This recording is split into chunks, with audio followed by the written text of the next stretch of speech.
இயேசுவில் எனது அன்பிற்குரியவர்களே, உங்களுக்கு என்னுடைய இதயம் கனிந்த வாழ்த்துக்கள். வணக்கம்.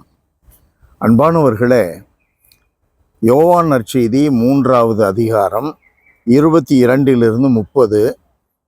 திருமுழுக்கு யோவான் சலீம் என்னும் இடத்திலே யோர்தான் ஆற்று கரையில் இருக்கிறார். அங்கே திருமுழுக்கு கொடுத்து கொண்டிருக்கிறார்.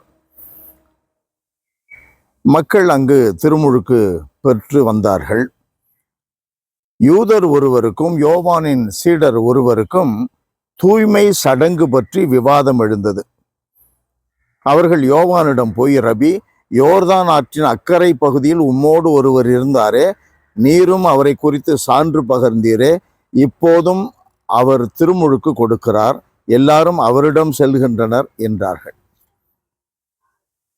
இந்த மாதிரி ஒரு வாய்ப்பு வருகின்ற குருக்கள் கன்னியர்களில் பலர் என்று நான் குறிப்பிட வேண்டும். நம்முடைய தவறை நாம் உணர்ந்து கொள்ள வேண்டும். ஒரு பெருமைக்குரிய ஒரு நிகழ்ச்சி நடக்குதுன்னா அந்த பெருமைக்குரிய நிகழ்ச்சியில தன்னை மையப்படுத்துவது ஏறக்குறைய இயல்பாக மாறிவிட்டது. இயேசுவினுடைய சீடர்களுக்கு, குருக்கள், கன்னியர், பொதுமக்கள் எல்லாருக்கும், நம்பிக்கையாளர்களுக்கு ஏறக்குறைய நான் தான் அதை செய்தேன், நான் தான் மையப்புள்ளி என்பதை போன்ற கருத்துக்களை மிக சுலபமாக மக்கள் மத்தியிலே சொல்லுவார்கள். நான் இதை செய்தேன், இதை கட்டி எழுப்பினேன், இதை உருவாக்கினேன் என்றெல்லாம் சொல்லுவது ஏறக்குறைய இயல்பாகிவிட்டது. அது உலக இயல்பு. உலகமோ, ஆண்டவர் சொல்லுகிறார், அவரை ஏற்றுக்கொள்ளவில்லை, மீட்பரை ஏற்றுக்கொள்ளவில்லை. அன்பிற்குரியவர்களே, இதில் என்ன பொருள் பொதிந்து உள்ளது என்றால், இந்த திருமுழுக்கு யோவானிடம் இயேசுவும் ஞானஸ்நானம் கொடுக்கிறார், திருமுழுக்கு கொடுக்கிறார் என்று சொன்னவர்களிடம் அவர் வளர வேண்டும், நான் குறைய வேண்டும். விண்ணகத்திலிருந்து அருளப்படாவிட்டால் எவரும் எதையும் பெற முடியாது. அவருக்கு நான் வழிவகுத்தேன், அவர்தான் மையப்புள்ளி, அவர்தான் முக்கியம், அவர்தான் இலக்கு, அவரைத்தான் நீங்கள் சென்றடைய வேண்டும், அவரிடம்தான் சென்று திருமுழுக்கு பெற வேண்டும் என்பதை மிக தெளிவாக திருமுழுக்கு யோவான் சொல்லுகிறார். நம்முடைய வாழ்விலே சுயநலம் என்றால் என்ன,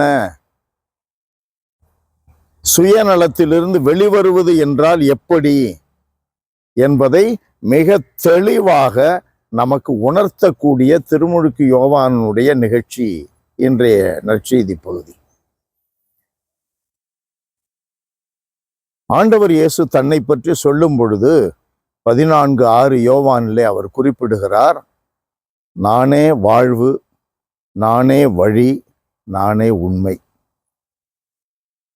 இந்த புள்ளியிலிருந்து எப்பொழுது நாம் மாறுபடுகிறோமோ, மாற்றுப்பாதையில் செல்ல முயல்கிறோமோ, அப்பொழுது நாம் மீட்பின் பாதையிலிருந்து தவறி விடுகிறோம். கடவுளுடைய அன்பை அனுபவிக்க தவறி விடுகிறோம். மற்றவர்களுக்கு வழிகாட்ட தவறி விடுகிறோம். அன்பு நிறைந்த எங்கள் இறைவா, உம்மை போற்றி புகழுகிறோம்.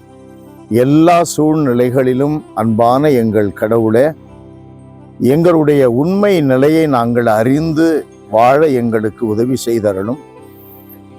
நீர் எவ்வளவு பெரியவர், எவ்வளவு நல்லவர், எவ்வளவு வல்லவர், எவ்வளவு வாழ்வை தருகின்றவர், வாழ்வின் ஊற்று என்பதை எங்களுடைய வார்த்தையிலும் செயல்களிலும் சொல்லி செய்து காட்டி முன்னோடியாக வாழ எங்களுக்கு அருள்தாரும்.